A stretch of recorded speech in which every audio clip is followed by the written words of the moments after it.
Vamos a revisar dos presentaciones rápidas. Una presentación que se llama Introducción a conceptos de valoración. Y otra presentación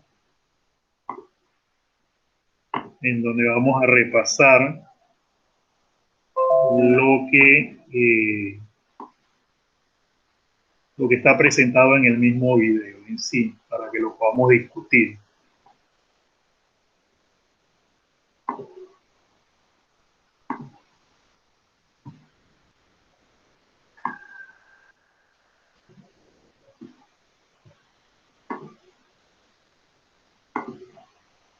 Se ve la pantalla, ¿no? Sí, profesor. Sí, profe. Gracias. Bien, primero algunos conceptos. Como les decía, mi recomendación, a pesar de lo explicado en este momento, después cuando están a solas, tomen un print screen de esta pantalla o detengan el video en esta pantalla y tómense la tarea de investigar todos estos conceptos que son importantes en el proceso de valoración. Costo histórico, valor razonable, valor neto realizable, valor actual, valor en uso, coste de venta, costo amortizado, etc. Tómense la tarea.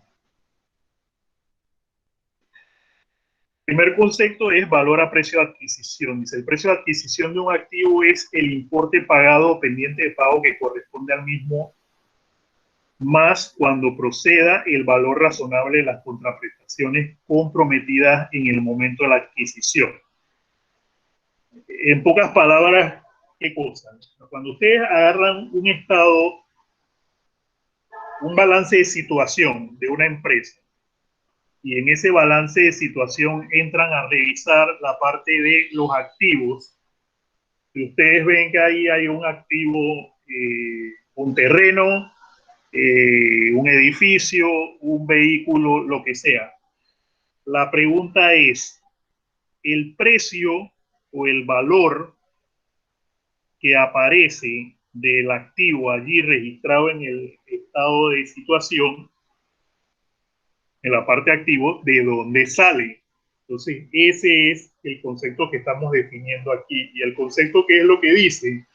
Ese valor sale, uno, de lo que me costó obviamente el activo en el momento en que lo compré, que lo pagué, o fíjense que la definición dice el precio de adquisición de un activo es el importe pagado o pendiente de pago, porque ya puede ser que usted lo pagó al contado o puede ser que usted lo adquirió al crédito y no lo ha pagado, pero aunque lo haya adquirido al crédito, hay un valor o hay una contraprestación que usted adquirió que es la que define cuánto le está costando el activo. Pero esta definición añade algo bien importante. Aquí en esta parte dice más cuando proceda el valor razonable de las demás contraprestaciones comprometidas en el momento de la adquisición y relacionadas con la misma. ¿Qué quiere decir eso? Eso quiere decir que si yo compré un edificio, entonces, bueno, el valor del activo, pónganse que el edificio costó 3 millones de dólares, ese es el valor del edificio. Pero en el proceso de adquirir el edificio, yo tuve que incurrir en otros gastos o adecuaciones para poder tener el activo en condiciones, para que fuese utilizable, para que fuese legal, cualquier cosa, otros gastos relacionados para que yo realmente pudiera tener el edificio y usarlo para lo que yo quería utilizarlo, que es la razón por la que lo estoy comprando. Entonces, esos otros gastos inherentes, aunque no son exactamente el precio de adquisición, se incorporan en el valor del activo al final. Dice contraprestaciones comprometidas en el momento de su adquisición y relacionadas con la misma. Obviamente, eso quiere decir que usted no es que va a registrar el valor del edificio y de pronto dentro del valor del edificio tiene incorporado una adecuación que hizo para un terreno que está en otro lugar a 100 kilómetros de distancia del edificio y no tiene nada que ver. Entonces, eso no puede ser. Tiene que ser algo que se pueda relacionar. Dice, en el caso de los pasivos, se usa el término coste histórico, el cual es el valor de contraprestación que se recibió en el momento de recibir la obligación. Es decir, igual, así como está casado el valor de un activo que fue adquirido al crédito, está casado con el valor de la obligación que adquirí, igual la obligación está casada, si estoy entrando a valorar del lado del pasivo, la obligación también tiene que estar casada con qué es lo que generó el pasivo.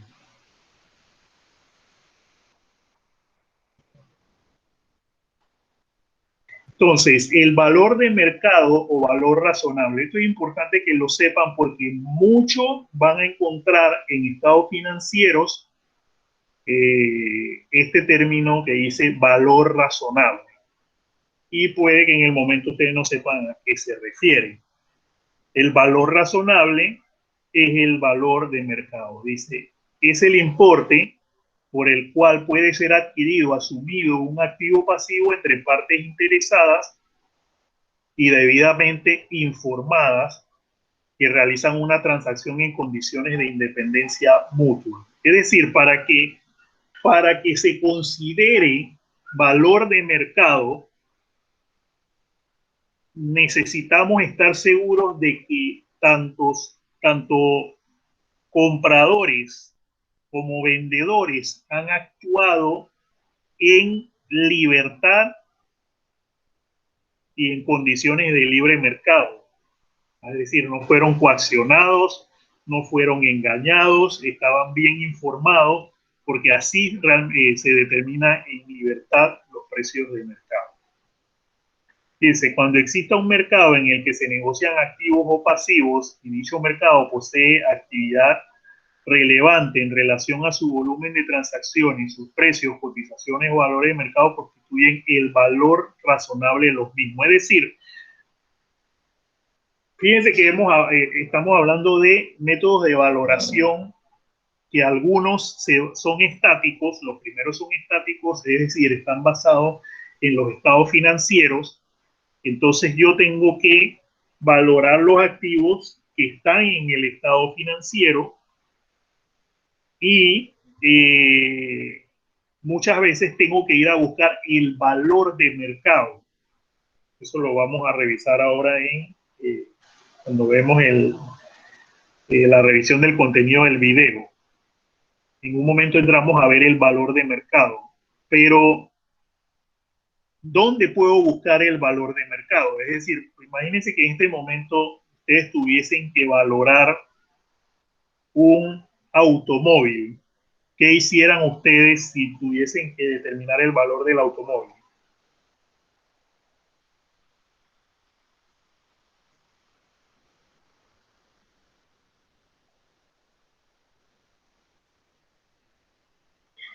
Para los que están desde el primer día y para los que son nuevos en el curso, si se les ha olvidado o si no lo saben, les recuerdo que como les informé, está incluido al final del sílabo en el plan de evaluación y está incluido en el cuadro de evaluaciones que también está en el módulo introductorio. El 10% de la nota del curso es participación. O sea, que los estudiantes que no participan cuando yo hago preguntas, no participan pidiendo aclaratorias, no participan en nada, se están perdiendo un 10% de la nota final de la clase. Y por eso es que les digo, revisen toda la planificación y el material porque es bien importante para que estén informados.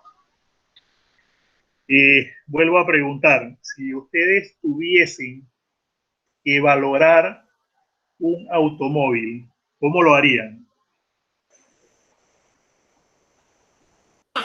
Buenas noches, profesor. Buenas noches.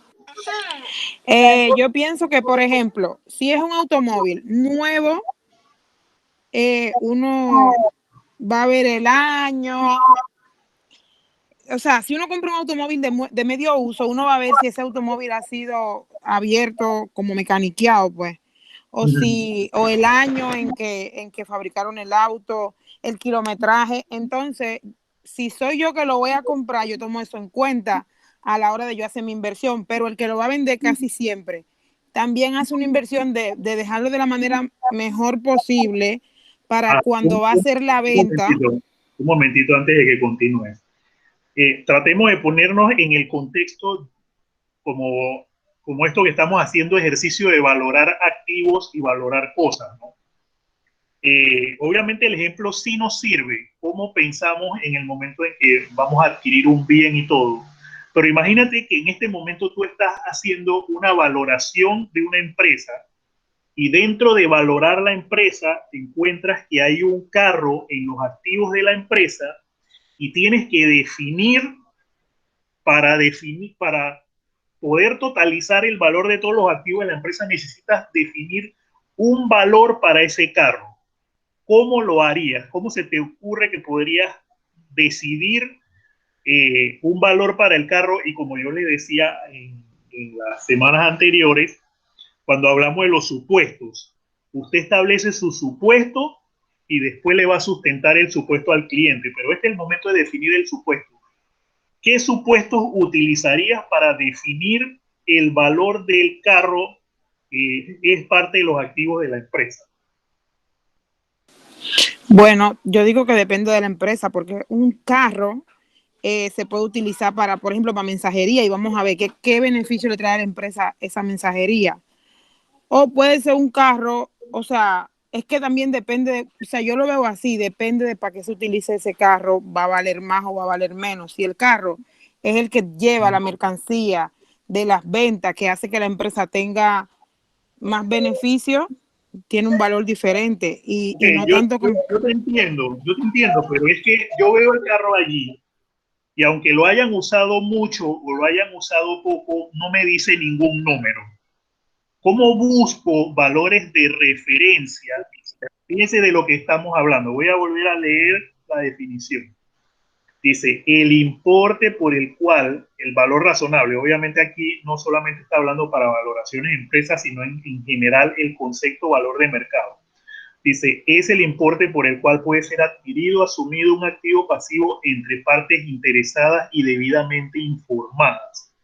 O sea, es decir, parece que el valor de mercado es ese precio al cual se ponen de acuerdo los compradores y los vendedores en libertad de acción, como les estoy diciendo, eso es muy importante, en libertad de acción. Entonces, si ese acuerdo entre los compradores y vendedores me da el precio de mercado de referencia de un activo, yo ahora te pregunto, ¿dónde podría yo encontrar esos precios de referencia por los cuales se están poniendo de acuerdo los compradores y los vendedores para yo poder usarlo de referencia y valorar mi activo?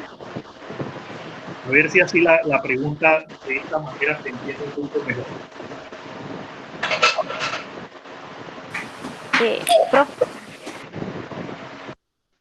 Ajá. Profe. Sí. Ese valor de referencia lo tenemos que conseguir en el mercado. Es que justamente, si es valor de mercado, ¿dónde lo vamos a encontrar? La empresa que vende directamente el carro. No. O sea, profe, puede ser comparándolo con otros carros del mismo modelo que en el mercado. Claro, exactamente. El valor del auto no está ligado a la empresa, el valor del auto está ligado al auto. Si yo tengo que la empresa está trabajando con un Toyota Yaris del año 2015, yo puedo ir a Encuentra 24 y mirar cómo se están vendiendo los Toyota Yaris del año 2015, más o menos con las especificaciones que tiene este carro de esta empresa. Y eso me sirve como una referencia del valor de mercado, ¿sí o no? Sí, profe, por eso decía que también la misma empresa que vende los autos también te puede dar esa referencia, porque usted no necesariamente tiene que ir a Encuentra 24, usted puede ir a la misma Honda, ver, Sí, bueno, un Yaris del 2015 sale en en la agencia, por eso depende, ¿no? En la agencia yo entiendo Depende en el momento. los carros en la agencia son nuevos. Sí, pero también depende de las condiciones, porque un carro que tenga 20 años, 10 años de uso, usted no lo va a comparar con un año que tenga con un carro que tenga 2 años de uso. Entonces, cuando usted va y usted dice, bueno, este carro tiene tanto de kilometraje, puede valer, o sea, este me lo está vendiendo en tanto o me da el precio de tanto. Yo voy a la agencia, veo que el carro nuevo vale okay. Yo te tanto. entiendo, pero de nuevo, vamos a ir a aterrizar bastante este ejemplo. Como yo digo, usted va a establecer sus supuestos y luego usted se lo va a sustentar al cliente como lo hizo en la valoración. El carro es del 2015 y vamos a suponer que ese carro en la agencia nuevo en el año, vamos a decir que costó $18,000 en el 2015. Ahora yo le pregunto, ese precio de referencia de que nuevo costaba 2015, ¿qué le dice de cuánto vale el carro hoy en día? Por lo menos me sirve para saber que hoy no puede costar más de $18,000. Exactamente. Eso por lo menos me sirve para saber que 5 años después, 5 años, 5 carros, o sea, si sacan un carro por año, 5 carros por encima, ese carro tiene que valer. De 18 por lo menos tiene que valer 12. Ajá, pero ¿de dónde salieron los 12? Pero no me dice, ¿De dónde pero no me dice 12? específicamente el pero precio. no me dice específicamente el precio. Por eso tengo que ir al mercado y al saber mercado cuánto donde es que están están vendiendo carros en la misma condición. Y ahí donde le decía, miren la importancia de lo que hemos visto en el módulo anterior, la importancia de definir el supuesto y de sustentarlo. Porque si usted me sale en una valoración con que el carro nuevo cuesta 18, pero bueno, han pasado 5 años y ahora vale 12, no me está diciendo cómo llegó a los 12. Para mí no me está sustentando la valoración, aunque haya buscado el precio nuevo. Pero como les digo, si usted se va a una referencia, yo dije Encuentra 24, pero claro que no tiene que ser Encuentra 24. Usted puede buscar varias páginas de referencia, lo busqué en los periódicos, lo busqué aquí y establecí ya en una investigación comparada que el valor de ese vehículo está en un rango X y yo decido, ahora vamos a ver también un concepto que se llama el concepto conservador, es decir, vamos a suponer que encontré que el carro de ese año y de esa especificación estaba entre 13,000 y 15,000 dólares. Bueno, el concepto de ser conservador en la valoración me dice a mí, yo voy a ponerlo en 13,000. Aunque encontré precios hasta 15,000, pero yo voy a tomar un valor lo más conservador posible. Pero como decía, lo importante es que vayamos al mercado y busquemos en el mercado una referencia que me hable de ese activo con esas características. Y la característica de ese activo es que ya no es nuevo y que ya tiene 3, 4, 5 años los que tenga. Pero bueno, ya queda la idea, ¿no? Sí, profe, ya entiendo lo que usted decía, que es como no irse directamente a la empresa que fabrica los autos porque ahí no está el carro en las condiciones que usted lo necesita. Usted tiene que buscar gente que tengan carros en condiciones parecidas y que lo tengan en venta para uno hacer una valoración más objetiva. Exactamente. Ahora, le estoy poniendo el ejemplo del carro, ¿no? Pero imagínense que fuese una maquinaria industrial.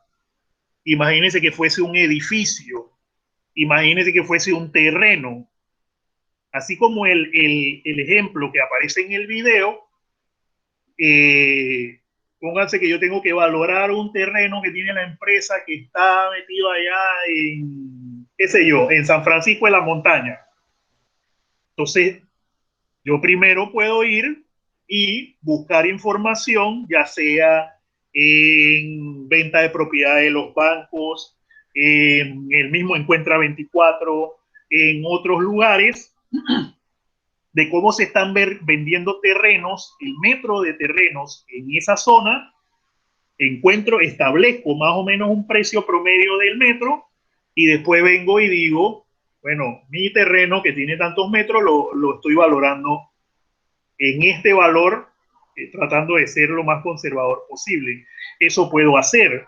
Si fuese un departamento, igual puedo referenciarme, bueno, otros departamentos en la zona con características similares y así. O sea, pueden darse muchas situaciones, pero bueno, nos van quedando el, la idea de cómo trabajar, ¿no? Entonces, fíjense, ahora otro concepto que es el valor neto realizable. Dice, es el importe que se puede obtener de su enajenación en el mercado. Esto es, ya nos va dando la idea de que se parece a lo anterior, pero añade una cosa, dice, deduciendo los costos estimados necesarios para llevarlo a cabo. Es decir, en el ejemplo anterior, dijimos, fui y busqué los precios de referencia y valoré el carro a $13,000. Pero que resulta que al momento de venderlo, o al momento, yo puedo revisar las experiencias de otros casos y ver que al momento de vender el carro, generalmente el vendedor tiene que asumir un costo de X cosa. Póngase cuando usted vende una vivienda. Usted generalmente como vendedor de la propiedad tiene que asumir los impuestos. Entonces, el valor de mercado del apartamento puede ser 100,000, pero menos $5,000 que yo tengo que pagar en impuestos, eso tengo que incluirlo. Entonces, esa es la diferencia de este concepto con el anterior. Es lo mismo que el anterior, más adicional, tengo que deducir costos que se me pueden añadir en el proceso de que yo fuese a vender ese bien. El valor actual, bueno, esto es un concepto bastante conocido por ustedes. Y el valor actual es el importe de los flujos futuros del efectivo a recibir actualizado a un tipo de descuento. Es decir, lo que siempre hemos visto en finanzas, que para determinar el valor de una serie de flujos necesito traer todos los flujos que están en diferentes años a un mismo momento para poder decir cuánto vale ese dinero. Valor en uso es el valor actual de los flujos de efectivo esperados a través de su utilización en el curso normal del negocio, actualizados a un tipo de descuento adecuado para el activo en cuestión. Bastante parecido al anterior. Entonces, aquí está el concepto que les decía. Esto es muy importante tanto en la contabilidad financiera como en los ejercicios de valoración. La prudencia. Siempre uno puede ser tentado a llevar el valor de las cosas al rango, a la parte más alta del rango. Pero, inclusive cuando hemos hecho ejercicio de análisis de liquidez, sabemos que en un momento de emergencia, o sea, si usted tiene una emergencia y tiene que correr a vender algo que usted tiene porque necesita dinero para enfrentar la emergencia, lo más normal es que cuando usted lo venda de apuro, usted tiene que perder porque lo está vendiendo de apuro. Entonces, si usted lo sobrevalora al momento real de ejecutar el valor del activo, hay una diferencia más importante entre el valor de registro y el valor real de la ejecución. Entonces, por eso es que el concepto de la prudencia es importante, que tratemos de ser conservadores.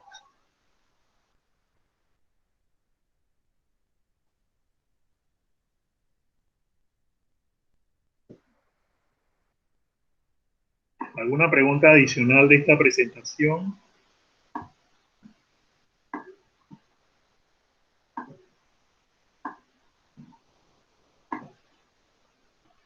Como le digo, es importante porque esos conceptos están inmersos muchas veces en lo que estamos hablando, tanto en contabilidad financiera como en valoración, y a veces no sabemos con certeza a qué se está refiriendo la persona.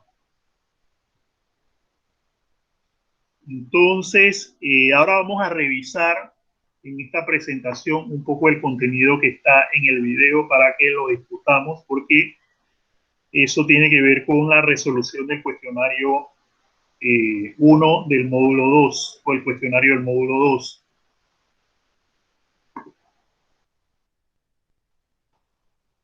El primer grupo que se expuso en el video son los métodos de balance de situación. El primer método es el método de el patrimonio neto, que es un método bastante sencillo, que es activos menos pasivos es igual al patrimonio neto. Es bastante sencillo, pero obviamente esto no necesariamente es una forma objetiva de valoración y no quiere decir, fíjense que si, como se exponía en el video, ni siquiera el grupo de los métodos de balance son los más recomendados hoy en día. Ahora imagínense dentro del grupo de los métodos de balance, usar una valoración tan simple como este patrimonio neto no va a estar nada que recomendable. Sin embargo, bueno, luego pasamos a un segundo nivel, que es el valor contable ajustado, que es simplemente agarrar los activos, estos mismos activos, pero llevarlos a valor de mercado. Y estos mismos pasivos también llevarlos al valor de mercado. Y entonces tendremos un nuevo patrimonio que se va a llamar patrimonio neto ajustado. Entonces, por eso es que es importante aquí la explicación que les decía hace un momento de los conceptos de valoración y del ejercicio del valor de mercado, tanto activos como de pasivos. ¿Por qué? Porque voy yo a aplicar el método de valor contable ajustado y cuando entre a la empresa voy a encontrar que todos los activos que ella tiene, tengo que revisar sus valores de mercado. Y ahí van a entrar todo lo que hablamos, terrenos, edificios, vehículos, etc. Luego tenemos este método que se mencionó, que es el valor de liquidación. Fíjense que el valor de liquidación, o sea, cada uno es como añadir una complejidad más. Primero tenemos el patrimonio neto, luego el patrimonio neto ajustado es llevar activos y pasivos a valor de mercado, y luego el valor de liquidación es el patrimonio neto ajustado menos los gastos de liquidación, que es lo que acabamos de hablar. O sea, no solamente necesito el valor de los activos, sino que tengo que descontar. Si para yo ejecutar la liquidación del activo, eso lleva gastos inherentes, o sea, necesito considerarlo porque al final ese dinero yo no lo voy a recibir. Y por último, en este grupo está el valor sustancial, que es, yo creo que es como lo más difícil de hacer, porque dice costo total de iniciar una empresa desde cero y colocarla al nivel de la empresa a valor. O sea, tendríamos que hacer un ejercicio de valorar todos los flujos, inversiones, todo lo que se ha hecho para traer una empresa de cero y colocarla al nivel de otra empresa de referencia que es la que quiero valorar. Lo veo bastante complejo. Luego está el método de los múltiplos contables basado en la cuenta de resultados. ¿Preguntas hasta aquí?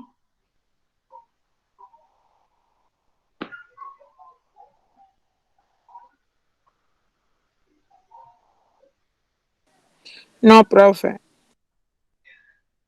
Ok, los múltiplos de mercado por métricas de nuestra empresa. Esto es, me parece que es fácil de hacer, difícil de conseguir la información. No imposible, pero complejo. O sea, para poder aplicar los múltiplos contables, necesito, si yo quiero valorar una empresa que es de una industria específica, de un tamaño específico, de unas características específicas, debería poder conseguir el múltiplo que voy a utilizar. Tiene que ser de otra empresa que también sea de la misma industria o el mismo sector, más o menos de las mismas características, más o menos del mismo tamaño. O sea, tiene que ser lo más parecido posible para que el múltiplo sea representativo, y eso es lo que veo un poquito más complejo. Mientras obviamente, mientras no encuentre una empresa lo más parecida a la mía, a la que quiero valorar, entonces tendré que buscar lo más cercano posible después de no encontrar esa que quisiera, ese modelo que quisiera.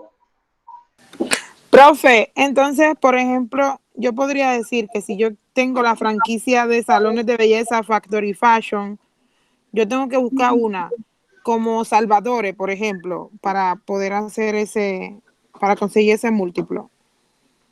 Es que ahí es donde viene el punto de lo que digo, o sea, se consideraría a Salvatore del mismo target de Factory Fashion. Del mismo target, tal vez no. No, ¿Verdad? no. Pero digo, uno trata de conseguir lo mejor, lo más parecido. Lo más parecido. Pero si no hay una cosa es perfectamente parecido, bueno, usamos la referencia más cercana posible. Si en la investigación Salvatore viene a ser la referencia más cercana posible, bueno, utilizamos Salvatore. Ahora, como les decía, de nuevo regreso al tema de los supuestos. Y de nuevo regreso al concepto de ser conservador. Yo puedo buscar los múltiplos de Salvatore y decirle a mi cliente, mira, como una medida conservadora, ya que no encontré una empresa exactamente o lo más parecido que yo quisiera, y esta es la referencia más cercana que tengo, yo voy a tomar una decisión de descontarle un 5 o un 10% al múltiplo que voy a aplicar. Y lo establezco en el supuesto y luego lo aplico. Pero, o sea, tengo la libertad, o sea, lo que quiero es que sientan que tenemos la libertad de hacer este tipo de prácticas si no tengo toda la información que yo quisiera. Siempre y cuando, como les reitero, siempre y cuando se le explique bien al cliente en el ejercicio de valoración y se le sustente, yo creo que eso no hay ningún problema. De nuevo, eso también, como hablamos en el módulo anterior, tiene que ver para quién estoy haciendo la valoración. Si yo estoy haciendo la valoración para alguien que quiere comprar, entonces yo le puedo sustentar esto. Mira, encontré estos múltiplos y le voy a aplicar un descuento del 10%. Trato de buscar un parámetro que me sustente ese descuento, pero lo estoy haciendo porque estas empresas no son exactamente iguales y a mi cliente le conviene un valor lo más moderado posible. Si la persona quiere vender, el escenario es totalmente diferente. Es lo que hemos hablado en el módulo anterior. Depende del interés del que está valorando. Profe, pero aquí cabe, o sea, yo no sé si me voy a explicar bien o no sé si estoy confundida, pero, por ejemplo, Salvatore tiene otro target, pero ellos atienden menos clientela que Factory. Factory tiene precio más bajo, pero trabaja más volúmenes. Ajá, estoy de acuerdo, pero el múltiplo que estamos buscando, que como van a ver en el video, si no lo han visto o si ya lo vieron, el múltiplo está relacionado a ratios financieros de la empresa. Entonces, esos ratios financieros van a hablar de la rentabilidad del negocio en relación a su operación, no en relación a su volumen. ¿Me explico? Profe, pero pues eso es lo que le quiero decir, lo de la operación. O sea, aunque Salvatore tiene clientes que gastan más en un tinte, Ajá, Factory, cuando Salvatore atiende a un cliente de un tinte en $70, Factory atiende 3 clientes de tinte, cada uno en 45. ajá. Al final, Factory puede tener más ingresos que Salvatore. Solo que Salvatore es para unos clientes más sofisticados, para personas que quieran más exclusividad. Eso es lo que vamos a ver al revisar el múltiplo. Y ahí es donde nos vamos a dar cuenta, como tú dices, o sea, puede ser como tú dices, puede que no sea como tú dices, no lo sé con certeza, pero ahí es donde lo revisaríamos y allí es justamente donde nos daríamos cuenta si ese ratio que tiene Salvatore es representativo para aplicarlo en un negocio que tiene una dinámica totalmente diferente como es Factory Fashion.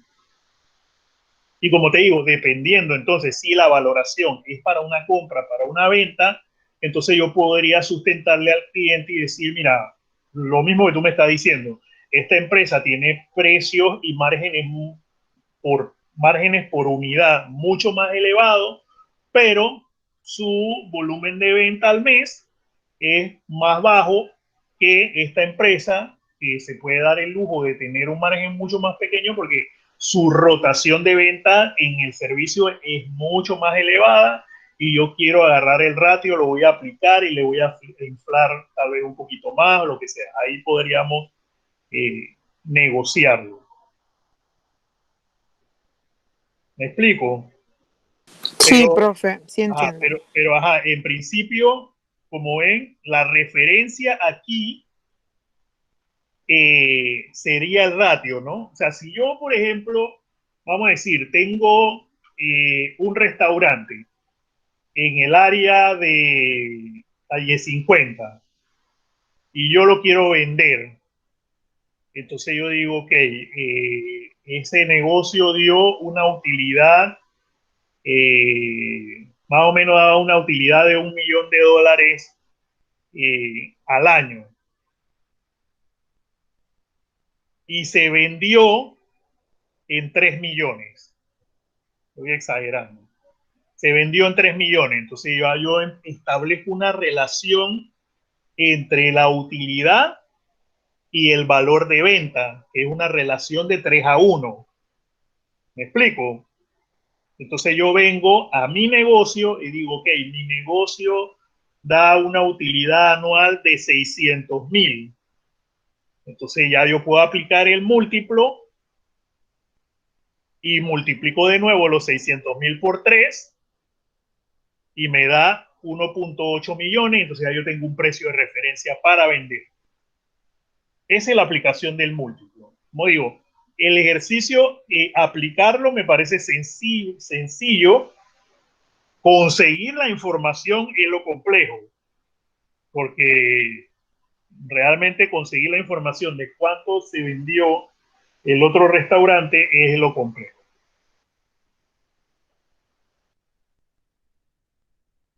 Luego entramos al grupo de los métodos mixtos o Goodwill.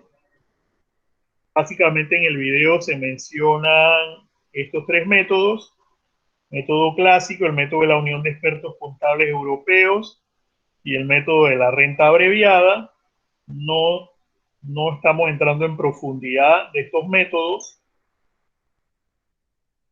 porque fíjense, al final dice, en resumen, mezcla magnitudes de la valoración contable con la capacidad de generación de flujo de caja futuro, es decir, es una mezcla de los métodos de el grupo 1 y el grupo 4 que aún no hemos visto. Nosotros vamos a enfocarnos más en, en los métodos de flujo de caja. Eso es lo que realmente vamos a ir trabajando a partir de la siguiente semana. Entonces, los métodos de descuento de flujo de caja Uno, hay que calcular el valor actual neto de una serie de flujos futuros de la empresa que serían reconocidos como el Enterprise Value. ¿Cómo vamos a determinar ese Enterprise Value? Necesitamos tener un Firm Free Cash Flow, que es la tasa de descuento, y restar la deuda financiera neta. Pero no se estresen mucho todavía por esto. Como le digo, para la tranquilidad está el video de la primera sesión en donde más o menos estoy explicando cómo vamos a proceder con el ejercicio de valoración en este curso. Hay que determinar un cost of equity, que no es más que el costo del capital, de todo el capital, de todo el patrimonio, o un costo de los dividendos. O sea, todos estos son descuentos de flujo. Aquí en este caso sería la tasa de descuento de los flujos del patrimonio, o aquí la tasa de descuento de los flujos de dividendos. Son de diferentes formas, pero y el video especifica que la tasa corresponde a qué es lo que yo quiero valorar. O sea, yo quiero valorar los dividendos, quiero valorar los flujos del patrimonio, quiero valorar el flujo de caja libre de la empresa. ¿Qué quiero valorar?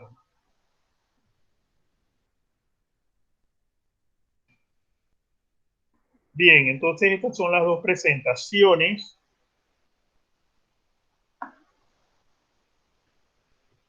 Que traje.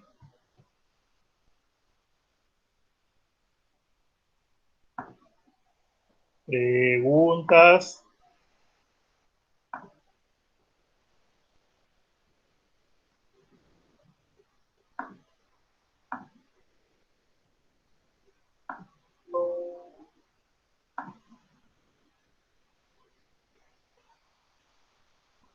El cuestionario del módulo 2 dice: señale los 4 grupos de métodos de valoración. Ahí están claramente indicados en el video.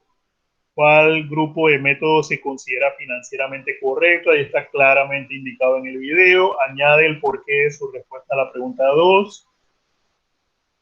Es basado en esa misma respuesta. Haga un diagrama de flujo explicando todos los pasos para llegar al valor de liquidación de una empresa. Si quieren referenciarse o quieren referirse específicamente a el valor de liquidación que hablaba en el video, pero revisen, investiguen más de todas maneras para que puedan mapear bien el proceso. Recuerden que en el video no está enfocado en explicar los procesos de cada uno de los métodos. Dice: si una empresa ha generado un EBITDA de $1.349.500 y otra empresa similar se ha vendido en el mercado a un valor de 3.4 veces su EBITDA, ¿cuál sería el valor de venta de esta empresa? Facilito.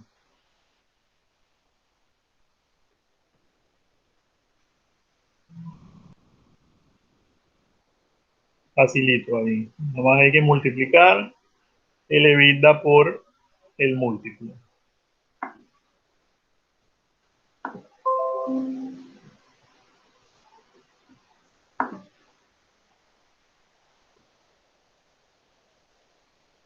¿Alguna pregunta? Hasta el momento no, profe. Muy bien, entonces vamos a terminar aquí. Igual, ya saben que también pueden